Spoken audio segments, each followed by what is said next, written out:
Hello， 欢迎回到我们的节目。如果你对乐天桃园的印象，还停留在什么预算很紧啊，可能要转卖那些传闻里的话，那你这周看到新闻，肯定觉得，怎么回事？对，脑袋会打结。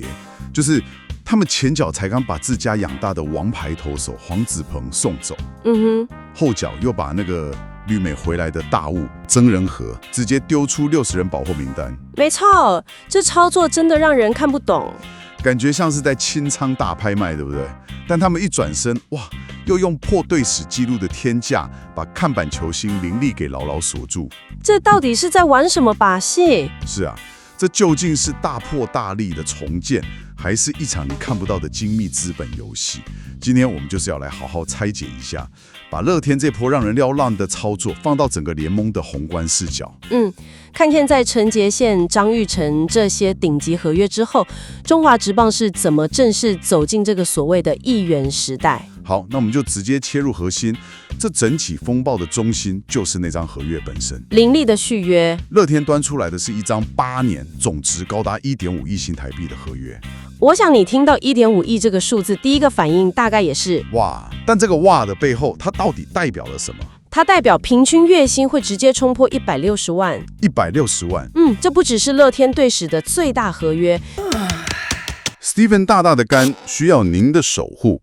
如果您想支持我们继续产出高品质的棒球分析，欢迎加入会员干爹行列，还有专属福利回馈给您哦。感谢支持，更是一口气把本土打者的薪资天花板推到一个我们以前从没想象过的高度。乐天的高层看着今年台钢雄鹰在自由市场上是怎么撒钱的，他们心里非常清楚。如果真的敢让林立明年走进那个市场，面对口袋深不见底的台钢，那这个1.5亿恐怕就不是成交价，而只是起标价了。他们宁愿现在多付一点，掌握主动权，也不愿意明年被拖进一场自己可能没什么胜算的砸钱战争。哇，虽然金额很惊人，但从商业决策的角度来看，这其实是一个非常理性的选择。为了让你更清楚地感受到这1.5亿的分量，我们来做个有趣的比较。我们把它放进整个联盟的薪资金字塔里，你就能立刻看出林立现在站上了什么位置。那金字塔顶端的那个人，毫无疑问就是统一狮的陈杰宪，他的合约是10年2亿。因为统一买的不仅是他的球技，你必须理解陈杰宪的合约里很大一部分是在买联盟门面这个身份。他的颜值，他天生的领袖气质，他之于统一狮这支传统球队的灵魂价值，这些都是数据看不到的。所以他有一部分更像是品牌代言费，但林立就不太一样了。它的价值好像更纯粹、更暴力一点。8年1.5亿，乐天给这笔钱买的就是纯粹的、赤裸裸的 MVP 级输出。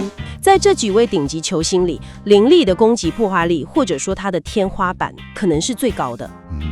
这份合约传达的讯息非常清楚，只要你能打出 MVP 的身手，我们就敢给你 MVP 等级的价码。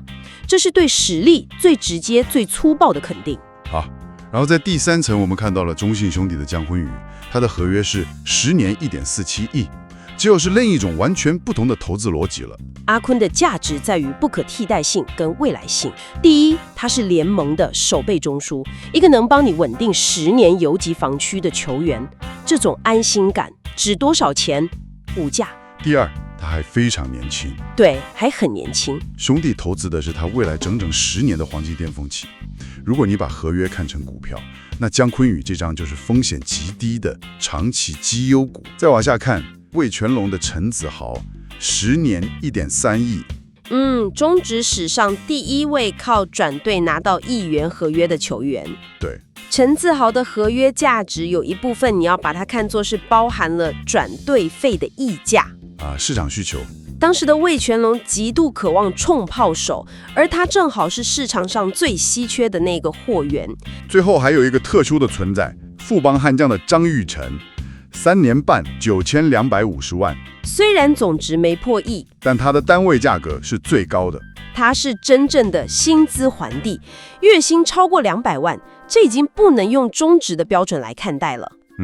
你必须把他的合约视为一个独立的大联盟等级特殊定价。这样一比，乐天给林立的定位就非常清晰了。他们没有给到10年长约，可能是在控制年龄和伤病史的长期风险。喜欢这支影片吗？请记得按赞、订阅、加分享哦！还有别忘了开启小铃铛，才不会漏接任何精彩的分析哦。但在合约期间内，给了他联盟最顶级的薪资。这等于是乐天直接跟全联盟呛声说：“嘿，我们是在换血，没错，但谁说我们要摆烂了？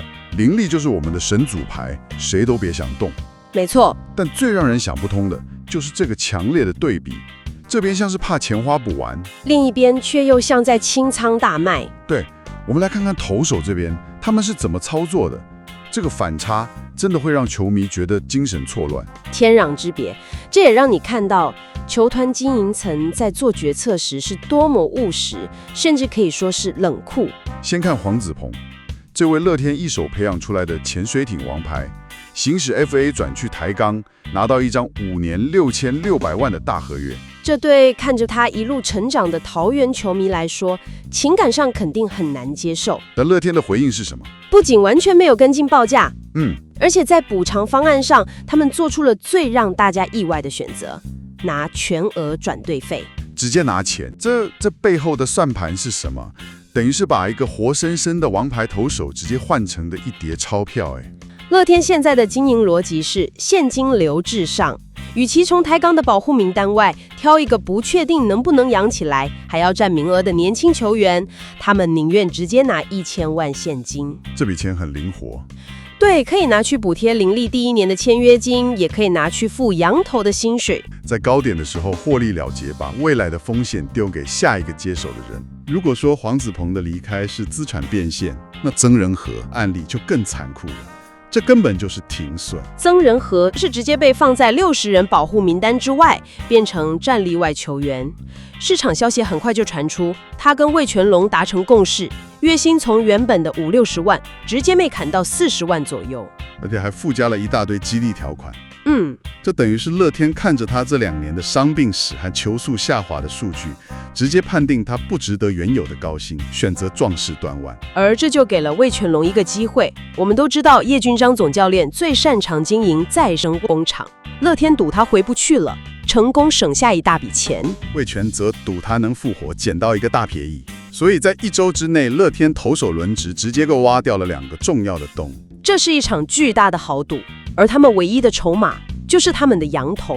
乐天用2年120万美金续约了王牌威能帝，这笔钱是绝对不能省的。同时，他们还在努力留下魔神乐。你可以想象，如果这2根支柱有任何一根倒下，那乐天的先发轮子恐怕会直接开天窗。好了，我们把这些碎片拼凑起来。经过这一周的动荡，2026年的乐天桃园会是一支什么样的球队？除了用天价合约绑住林立，他们也跟林承飞签了复数年合约，稳住游击防线。再加上阵中还有廖健富、陈晨威这些重炮和快腿，这条打线的火力依然能把任何对手都打得满头包。所以你未来的观赛体验会是什么样子？我想明年你要是看乐天的比赛，心脏真的要够大颗。没错。好，我们把视角再拉高一点，这不只是乐天一家的事，他们这一连串的操作其实也正在改变整个中华职棒的游戏规则。未来你可以预期中职顶级球星的合约单位就是亿起跳了。那第2个新常态是什么？是转队费经济学的兴起。你有没有发现，从中信兄弟面对陈子豪离队，到这次乐天面对黄子鹏离队，他们最终都选择了全额转队费的现金补偿。这代表球团变得越来越理智，拿了这笔1000万现金，我可以拿去补贴洋将薪水，可以拿去改善农场设施，甚至开玩笑的说，拿去付啦啦队的薪水都行。自由球员离队不再只是一种情感上的背叛，而是一种资产的流动与变现。总结来看，在2025年的冬天，乐天桃园做出了一个痛苦但非常清晰的决定，保住进攻的火种，变卖投手资产。但只要林立还穿着桃园队的球衣，只要那条暴力圆打线还能开火，这支球队的灵魂就还在。至于这场豪赌最终会不会成功，我想2026年的战绩会给出答案。所以我们最后想留给你思考的问题是，乐天这波操作在你眼中是天才之举，还是疯狂的赌博？如果你是乐天的总管，面对这样的牌局，你会做出一样的决定吗？感谢各位收听今天的野球特报，我们下次再会。